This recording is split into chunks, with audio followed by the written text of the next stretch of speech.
Hello, hello, and welcome to Roots and Branches Adoption Stories here on K-Fred Radio. I'm Janet Monroe, a birth mother, storyteller, or better yet, a listener of stories. Today's guest is Donna V. Werner. And as you listen to her story, you will understand why the V is so important to who she is. Donna was adopted shortly after birth in 1956 and raised by loving adoptive parents. She always knew she was adopted, but like many adoptees, she grew up with only part of the story.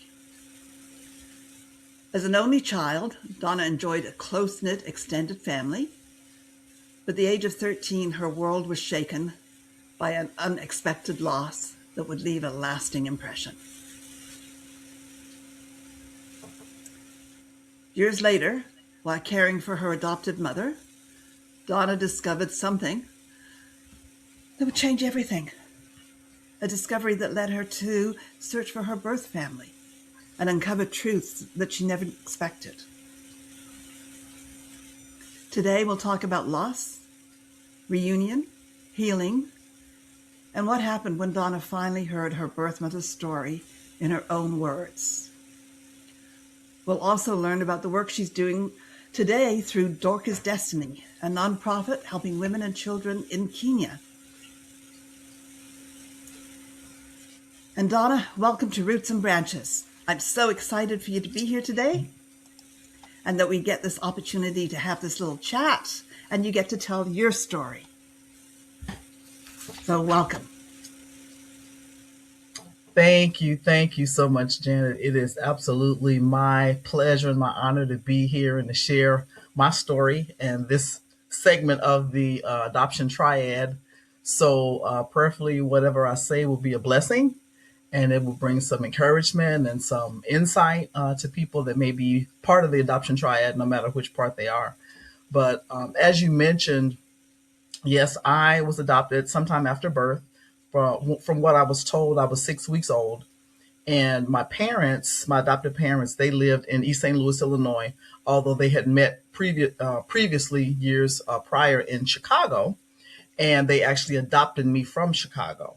So when my parents told me the story, in fact, it was my father. My father was a very charismatic kind of really fun guy.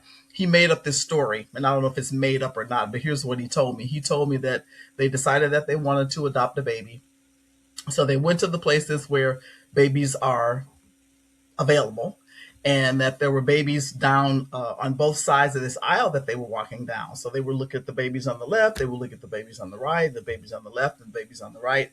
And when they got to me, wherever I was on this lineup, that I was the only baby that had my hands and my arms in the air as if I was saying, take me, take me. So they did. So my dad told me this story dozens of times.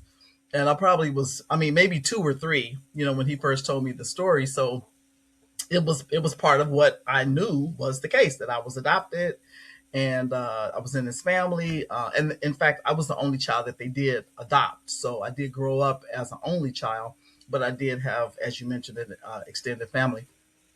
But along the way, grew up with a bunch of cousins and aunts and uncles. My adopted mother, her family was also from East St. Louis. So had one of my aunts live down the street, the next block over. I had cousins that lived blocks away. Me and many of my cousins went to the same grade school. And back in those days, I don't know that it's the case anymore, but back in those days, when you had children in school, your parents could just show up in school and walk into the classroom.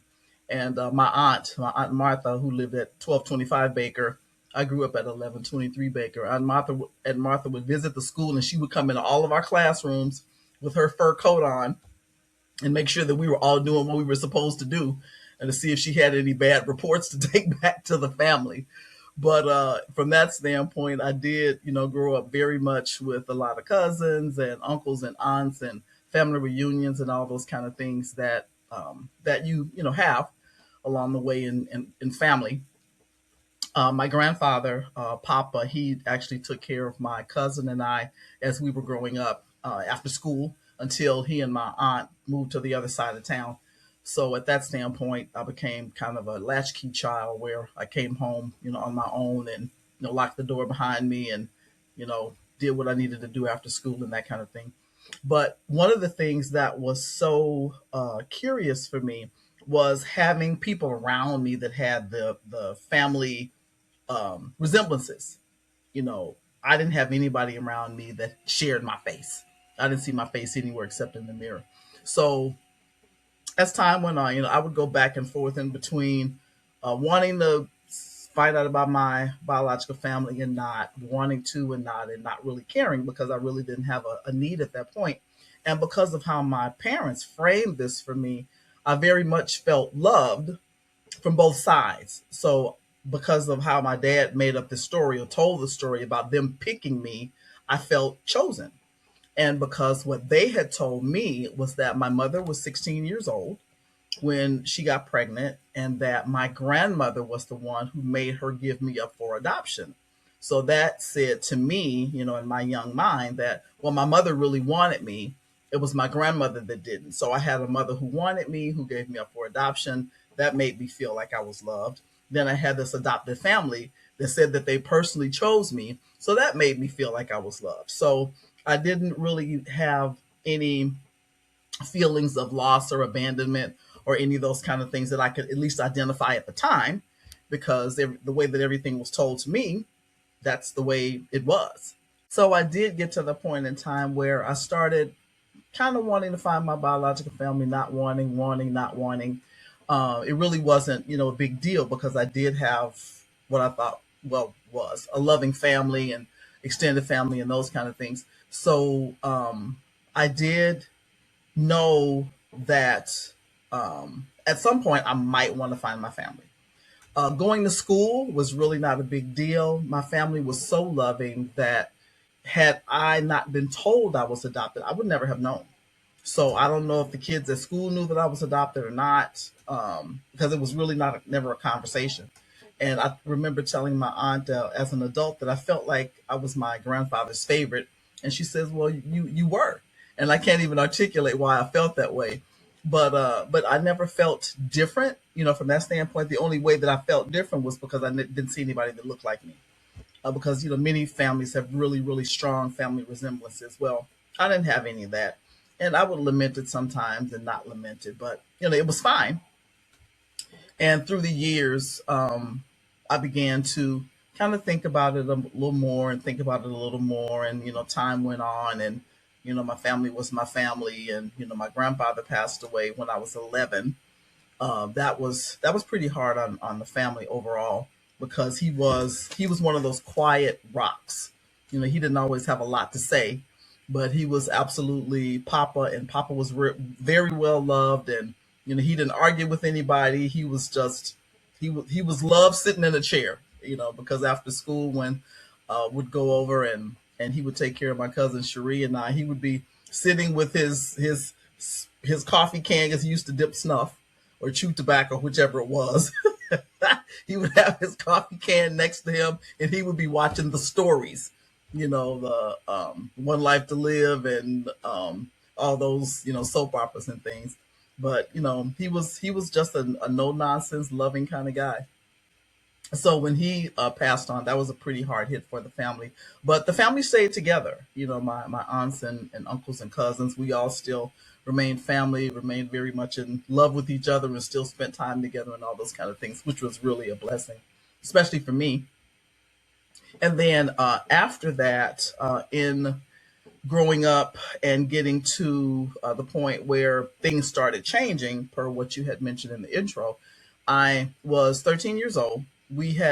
I had grown up in what's called the South End of East St. Louis.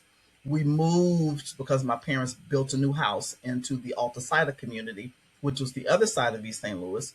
So we had a second house, so at 2952 Brady.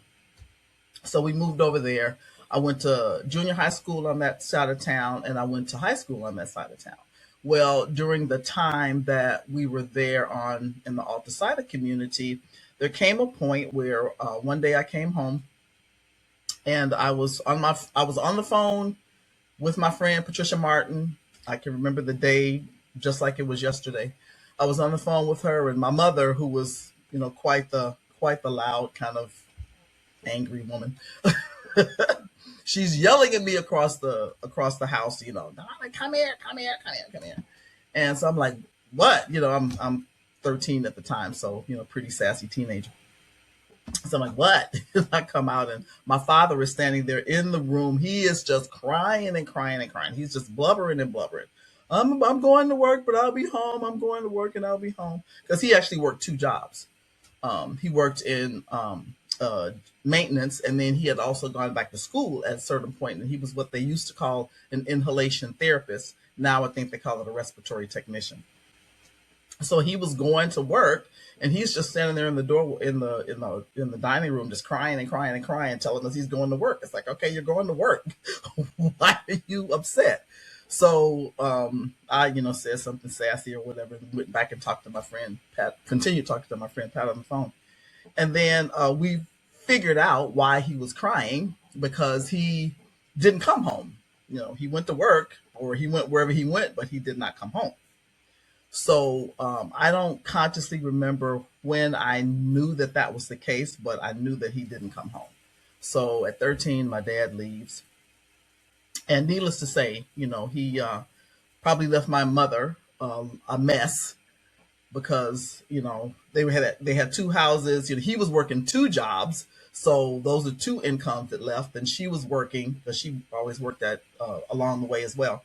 She used to work cleaning people's homes, and then she got a job at Barnes Hospital in St. Louis. So she was working, but then we went from three incomes down to two. Or one rather. So I can imagine that was pretty rough for her, and whatever all else was going on in the background that I, as the child, would know about with my my parents' dynamic. So he left. She became even more angry and didn't really think about how I was left.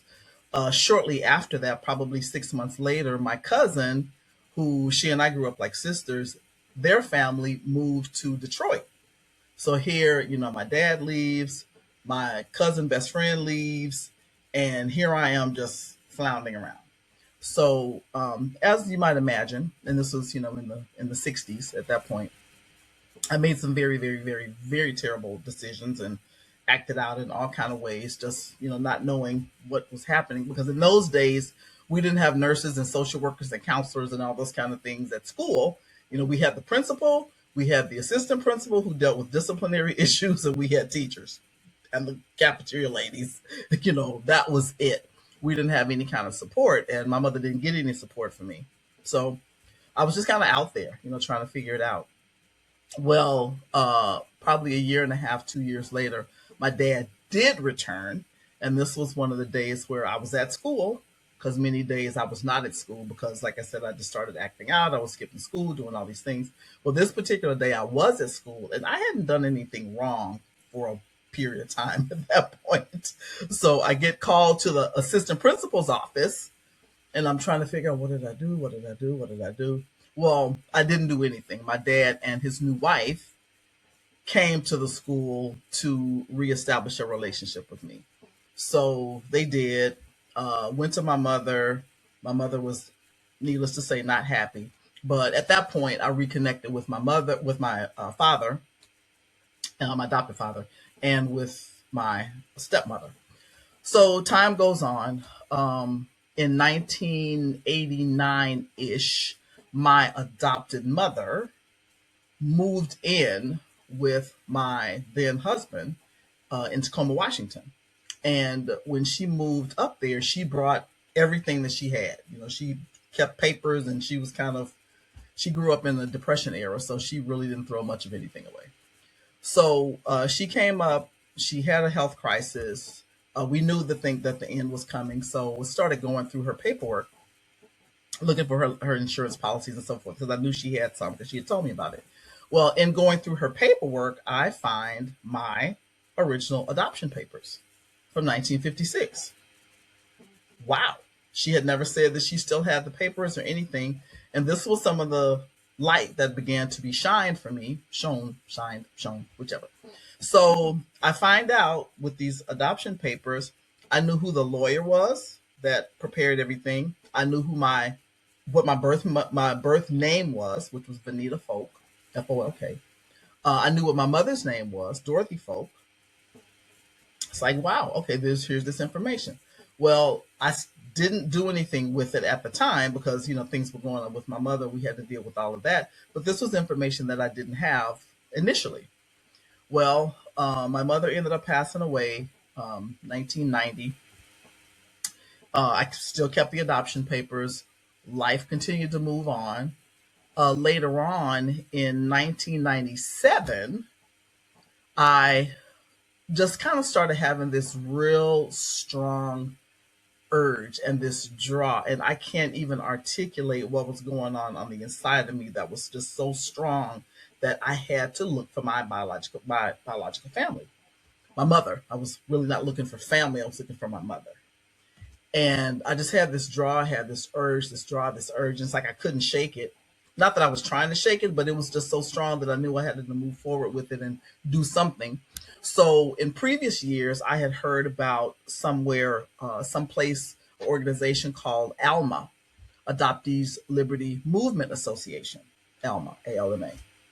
So at this point, I was living in Tacoma, Washington, where I had moved when I was 20.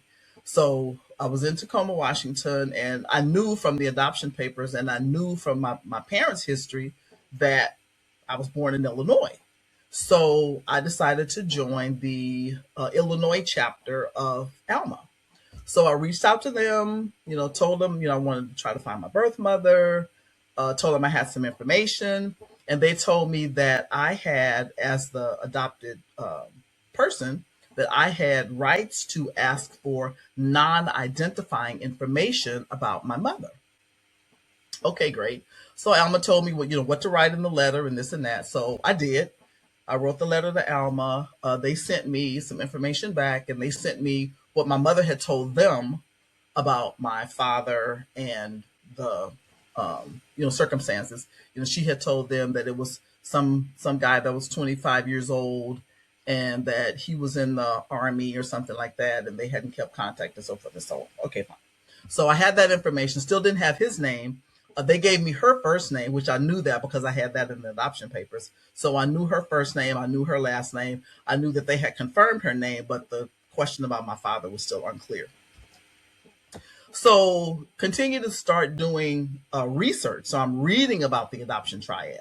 I learned that was the terminology. I learned all these different things about, being an adopted child and, if you're adopted mother and this and that.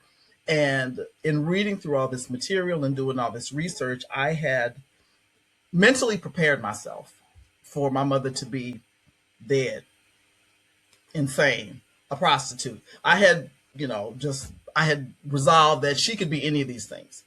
But what I had not factored into it is that she might have been one of the women or girls, because, she was a girl. According to my parents, she was 16. That she might have been a mother who never told anybody that she was pregnant, and that she might not want to have a relationship with me. She might not want to know me. And that caused me to be really kind of nervous because the train has left the station at this point. I'm like full blown in this process trying to find my mother. And in getting into this body of work, somehow at the same time, I found the name of a man named John Apel. And I found that John Apel, he specializes in Chicago area adoptions. So I reached out to him. I told him the information that I had, sent him some money, and he contacted me within a few days, and he gives me information on my birth mother. Now, by this time, this was 1998, and it's like, oh my gosh, he found my mother. So what I had found in the research papers at that time is that if you're going to reach out to your biological family, say this, don't say that, say this, don't say that. So what they said was, if you reach this mother, you should say to her, does the date June 26, 1956 mean anything to you? And that would be, because she's absolutely going to know, that this is the date she had this baby. So I had that all I had all my script all written out. I was ready to talk to her. John April had given me the phone number. I called the phone number, and the number's disconnected. What? Wait a minute. So here I was all, excited to call her and had worked up my courage and my nerve and this and that. And it was a Friday, and I'm like, oh my gosh. But he had also given me her mailing address. So I wrote out to her what I was going to say on the phone, and I had gone to the post office to mail it. In the meantime, I had reached out to him. It's like, oh my gosh, the number you gave me doesn't work. Well, fast forward to Monday when he had finally gotten back to me, and he apparently had transposed two of the numbers that he had given me. So what happened was I had mailed the letter on Friday. He got my message and he checked the number. He calls my mother on Monday. My mother was coming home from work. She hears the phone ringing. She's gotten to her door. She's trying to get the key in the door. She had grabbed the mail. The phone is still ringing. She goes up the steps. The phone is still ringing. She answers the phone, and in one hand she has the phone, and the other hand she has the letter on top. And she sees the letter from me, and at the same time, John April says to her, I have this young woman, and that's all she heard, and realizes that it was me. So they finished their conversation. And my mother's, after they get off the phone, so by this time, John April lets me know I transpose the numbers, this and that. So my mother, my biological mother, my birth mother, then hangs up the phone and calls my grandmother to say, well, she found me. And my grandmother says, well, did you call her? And my mother says, no, I called you. So my grandmother says, well, give me the number. I'll call her. So my grandmother gets the number. My grandmother calls me. My voice is on the greeting. Nobody was home at the time. So my grandmother calls, she hears my voice on the greeting. Well, I have another sister who's 14 months younger than me that we have a very similar, tone to our voice. She has a lower voice like I do. And so she hears my voice. She hangs up. She calls my sister to say, your sister, I just heard her voice. She sounds just like you. So then my sister says, well, give me the number. So then my sister calls my house. By this time, my ex-husband is home, and he's talking to my sister, and then he's paging me. So I call him, and he's crying, and everybody's crying because we found them, and they found me, and whatever all happened. So I actually ended up talking to my sister and my grandmother first. So we were on a three-way call, my sister, my grandmother, myself. So I'm asking different questions about this and that, this and that. And I say, well, what's mama's number? Like, she's waiting on you to call her.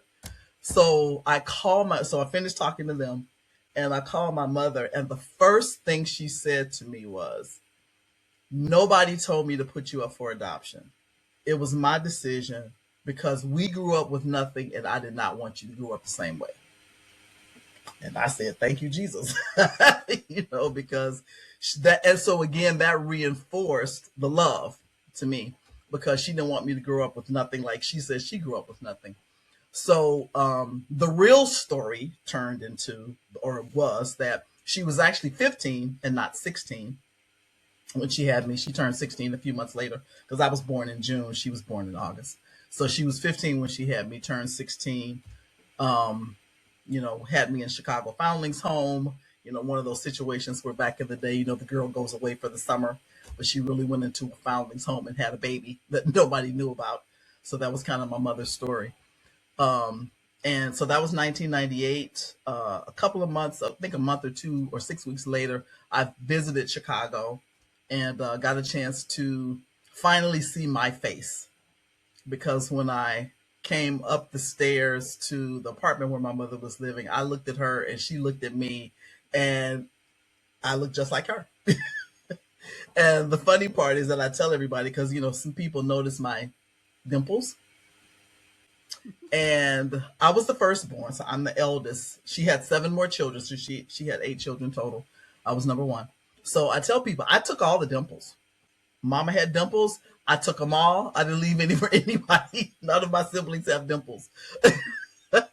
So after all those years, I finally got what I was looking to get, which was my face. You finally saw your mirror. I finally saw my mirror. Yeah.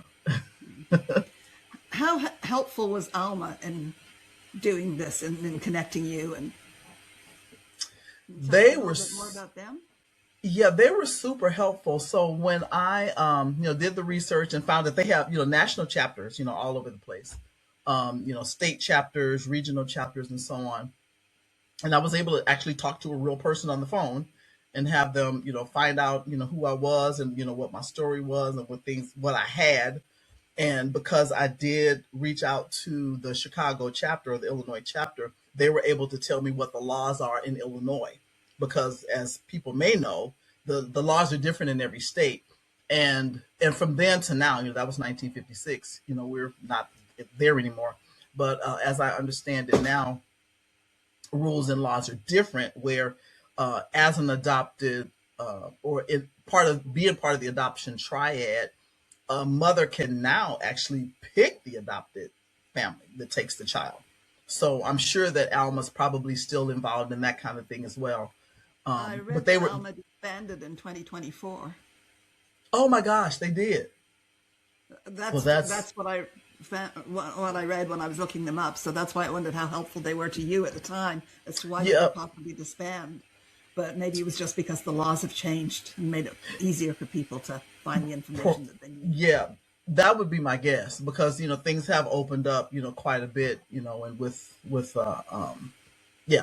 things that are going on in the pro life movement and all those kind of things. Yeah, it does seem to be much easier. But yeah, but they were very helpful. I mean, I could call and I could talk to a real person. Um, they cared about me and my part in this and the fact I was a child. I had nothing to do with this. These were two people that did whatever they did, and here I am. So they recognized and appreciated that, and were very very helpful in terms of telling me what I could do and what I had access to at that point. How did you feel when you found out you had seven siblings? This would make you the oldest. So the oldest one was then became a middle child. So how did they accept you?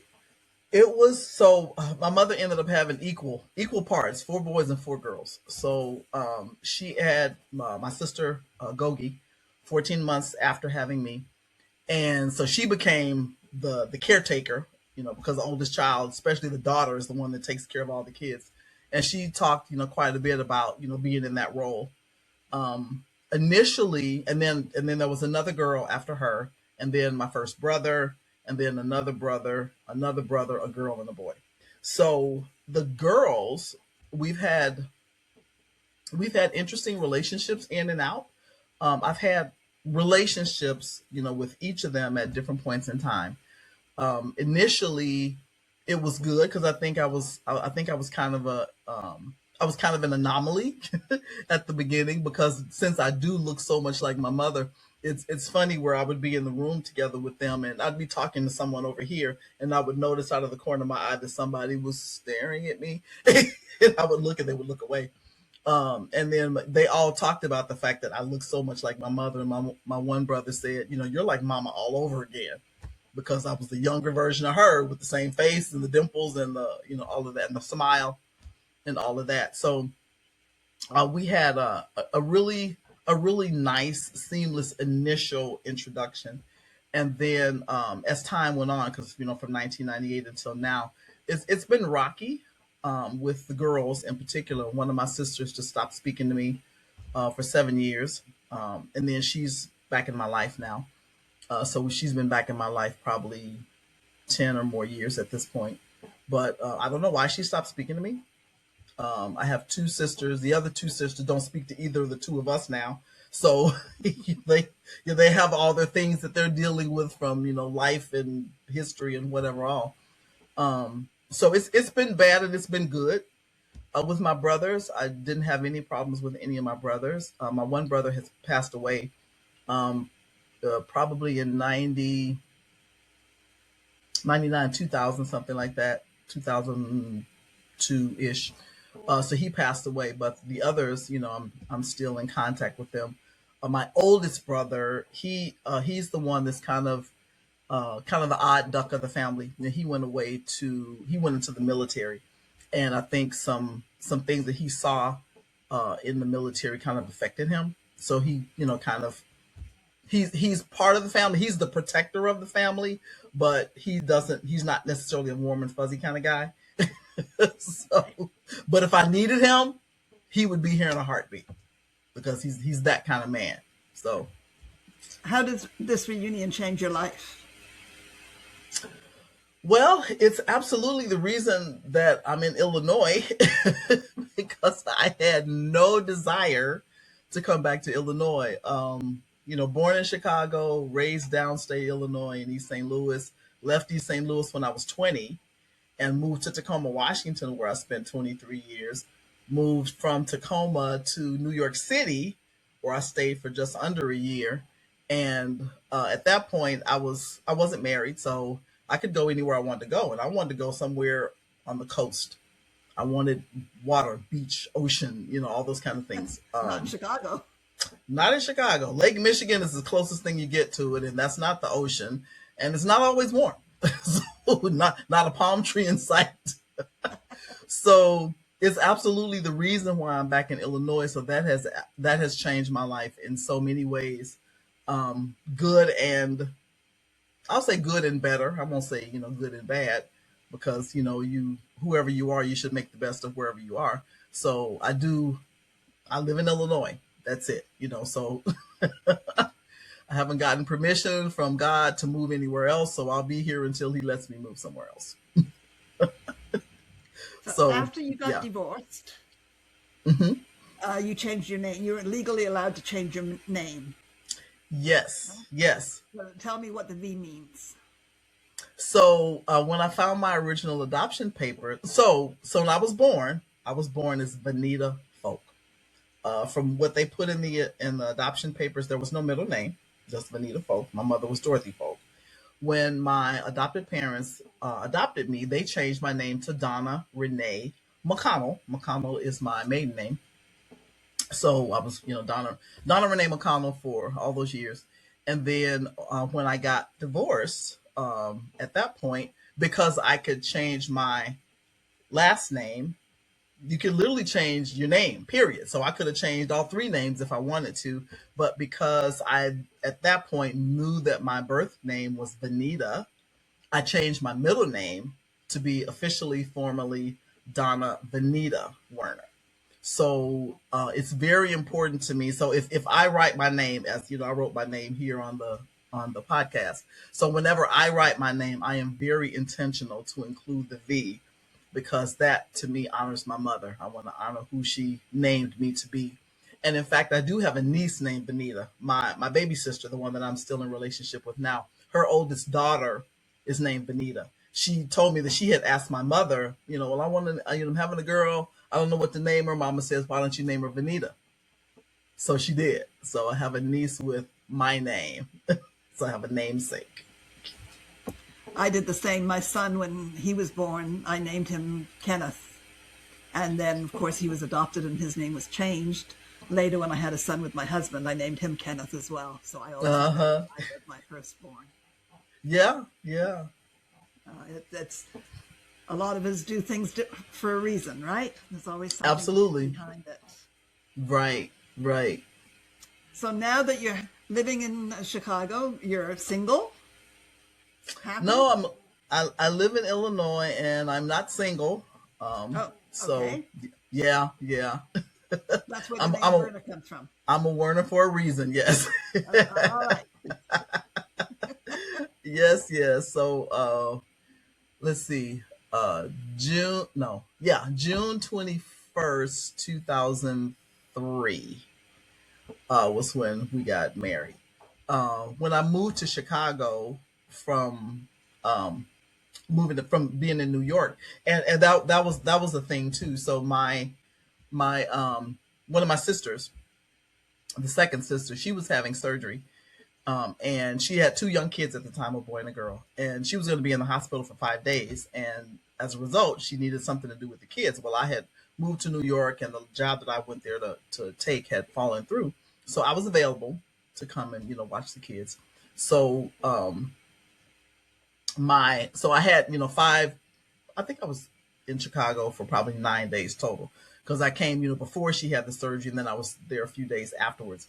And my little 6-year-old nephew, who we hadn't had a chance to spend extended time together, but I was staying there at the house, the apartment with him and everything.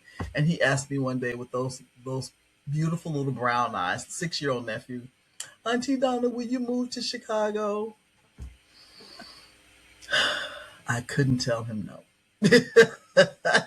So I said yes. This was June the something, and I said I will be back here by your birthday. His birthday was August 21st. So I moved to Chicago, drove into Chicago August 21st, 2001, 3 weeks before 9/11, by the way. I moved from New York City 3 weeks before 9/11 and moved to Chicago. And yeah, so August 21st, 2001, I got to Chicago, and my mother, she actually passed away in August 2002. So I had her with me and her in the same city, having relationships, getting to know each other for 1 year. And it was quite an amazing year.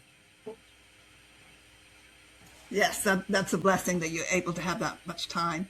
I had six Hmm. years with my son before he was taken from me. And I'm so grateful for every day that we had Yeah, because it was 6 more years than what was ever thought about in the beginning. right. Tell me how you started Dorcas Destiny and where that came from. So and that's like the first frequently asked question when people find out that we do ministry in Kenya. Like, Kenya, are you Kenyan? Are you from Kenya? Your family from Kenya? No, no, and no. So I actually went to a conference in Toronto, Canada, in May 2016, and met a gentleman who said that he had started a school in the village where he grew up, and he asked me if I would help him with the school. And I'm a helper, so it's like, sure, you want help? I can help. And didn't know what in the world I was saying yes to, but I knew that I should say yes, so I did.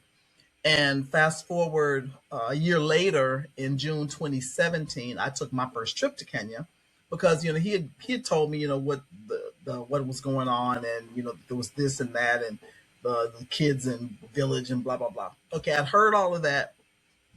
I actually had somebody go check things out for me ahead of time because there are there are a lot of scams and things, and unfortunately, a lot of them come out of Africa. So I wasn't convinced.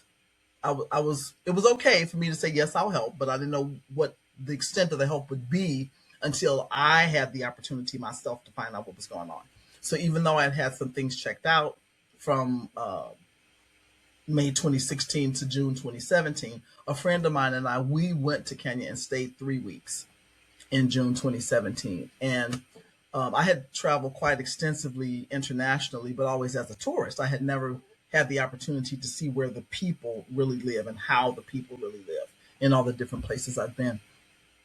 So, in going, I saw the lifestyle that they had, no electricity, no running water, having to build a fire to get hot water, no refrigeration. Everything is, you don't put things in the refrigerator because you don't have it, because you don't have power. And it's like, okay, this is something that I can come back from. I'm here for 3 weeks. This is how they live.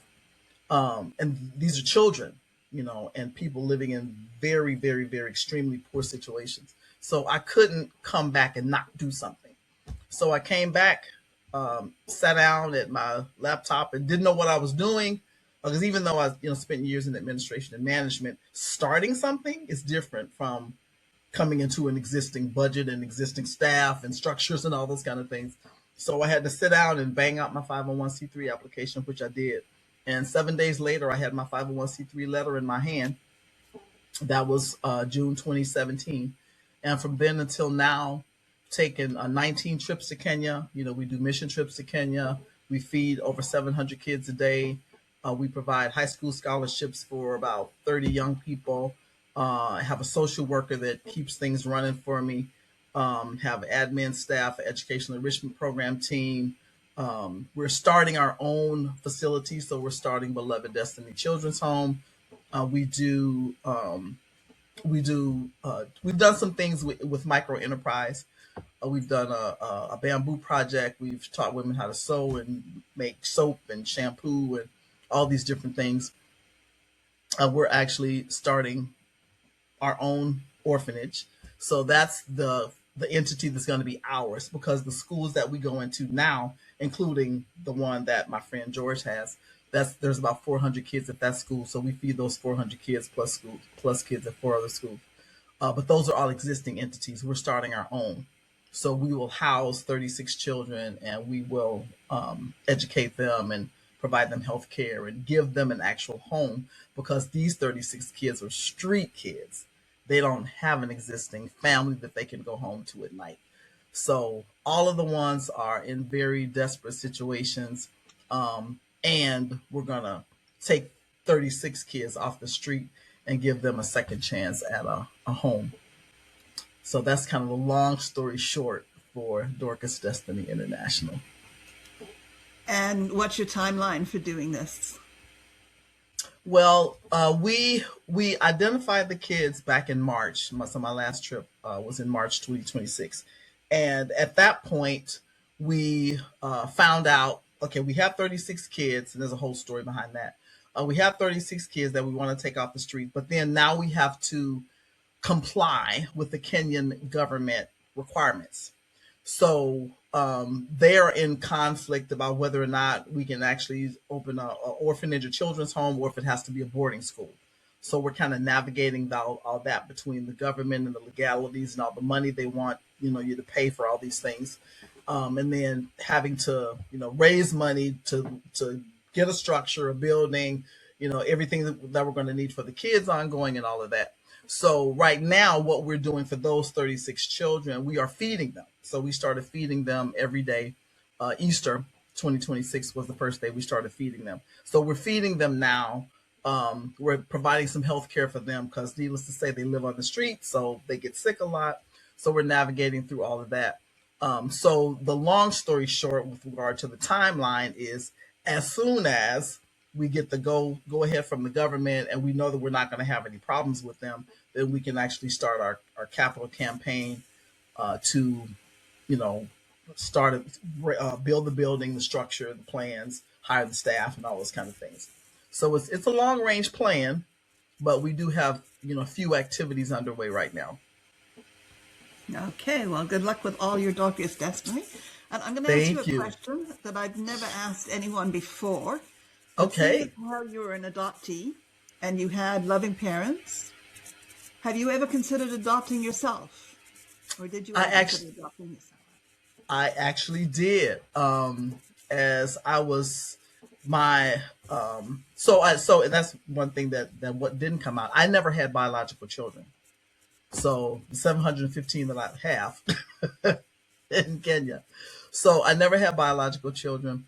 There was a time back in my late 20s, early 30s, I actually did go through the process to be an adoptive parent. So I actually did do that with my ex-husband. But then at the time, we were having some problems, and he we didn't ended up not staying together. So at the time that I was actually approved solely as adoptive parent, and what they wanted to give me at the time, we got as close as the Children's Services Office in Washington State at the time. They wanted to give me a little boy, and I did not feel comfortable as a woman raising a boy, because I didn't think, me as a woman, how am I going to teach a boy to be a man? I don't know how to do that. So I was more comfortable. I had said that I would take sibling girls, I would take older girls, I would take girls that had certain disabilities. I just didn't want to actively say I want to be a single parent to a boy. So after I declined that child, and they did find a home for that child, I let it go. But that's a great question, because I did go through that process. I was something that I just thought of recently that maybe it's a question I should ask, because Yeah. sometimes being brought up as an adopted child, you have an empathy for adopted children, or you Yes, don't. absolutely. You will or you won't, Yeah, right? So yeah, I was yeah. just curious that I'd ask that question. So if your 15-year-old birth mother could sit beside you today, what would you want to say to her? I would say to her, thank you. Thank you for choosing to give me life. Because even then, you know, girls made different decisions, women made different decisions that did not always end in life. And one of the things that we talk about in our Christian circles is that, you know, when you plant a seed, you get a harvest from it. And because she sowed the seed of life to me, part of her harvest is these 715 kids that get a chance to have food at school every day. And these 36 kids that will have a home because they don't have one now because their parents didn't weren't in a position to be able to give them what they need. So I would thank her, and I would let her know that her decision is helping almost 1,000 kids to have a better life. And I thank her for that as well. I think you're doing amazing with Dorcas Destiny. I understand that there is a refugee camp in Kenya with over 300,000 people at it that's having difficulty getting water and doing that. So whatever you're doing to keep your people where they are, congratulations and thank you. Thank you. So Thank you. Donna, thank you for sharing. Donna V, thank you for sharing your story with us today. Your journey reminds us that resilience isn't about avoiding loss or having all the answers. It's about choosing to keep moving forward, to keep choosing to have compassion over bitterness, and allowing the truth, even when it comes later, to begin healing. I love that your story doesn't end with reunion. Instead, you've taken everything you've learned about love, sacrifice, and second chances and poured it into helping others through Dorcas Destiny. You can find that at the Dorcas Destiny website as well, ladies and gentlemen. So by serving women and children in Kenya, you're continuing a legacy of hope, one life at a time. If today's conversation has inspired you and you'd like to learn more about Donna's work, or perhaps even join one of her planned trips to Kenya, we'll include information in the show notes so you can connect with her and see firsthand the incredible work that's being done. Thank you again, Donna, for reminding us that our past may shape us, but it doesn't have to define us. We all have the opportunity to write the next chapter of our story. And thank you for joining us today on Roots and Branches Adoption Stories. If this conversation touched your heart, please subscribe, share the episode, and help us continue bringing every side of the adoption story into the light. Remember that your story counts. Please connect through rootsandbranchesadoptionstories.com or call 615-870-6433 if you're ready to tell your story. I'm Janet Monroe on K-Fred Radio. Until next time.